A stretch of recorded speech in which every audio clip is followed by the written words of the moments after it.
बैल का दूध। हमेशा की तरह एक दिन मौका पाकर दरबारी बीरबल के खिलाफ बादशाह अकबर के कान भरने लगे। वे कहने लगे, जहाँपना बीरबल स्वयं को कुछ ज़्यादा ही अक्लमंद समझता है। यदि वह इतना ही अक्लमंद है तो उसे कहिए कि वह बैल का दूध लेकर आए।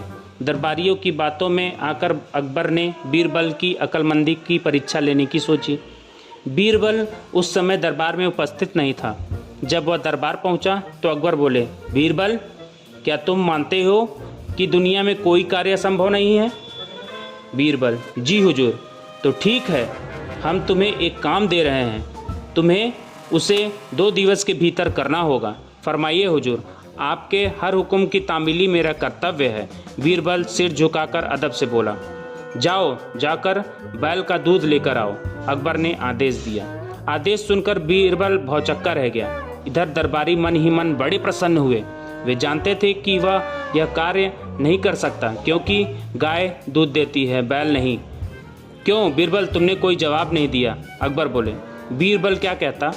वह बहस करने का समय नहीं था। हामी भरकर वह घर लौट गया।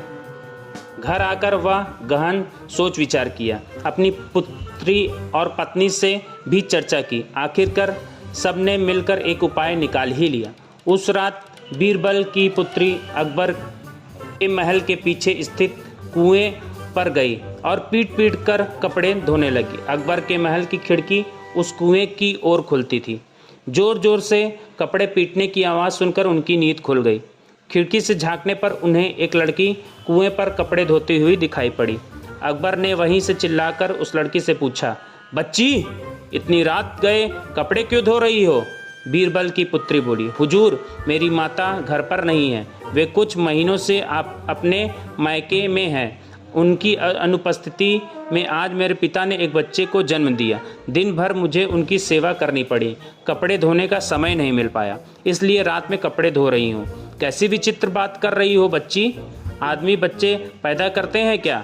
अकबर कुछ नाराज़गी में बोले, करते हैं हुजूर। जब बैल दूध दे सकता है तो आदमी भी बच्चा पैदा कर सकता है। बीरबल की पुत्री ने उत्तर दिया।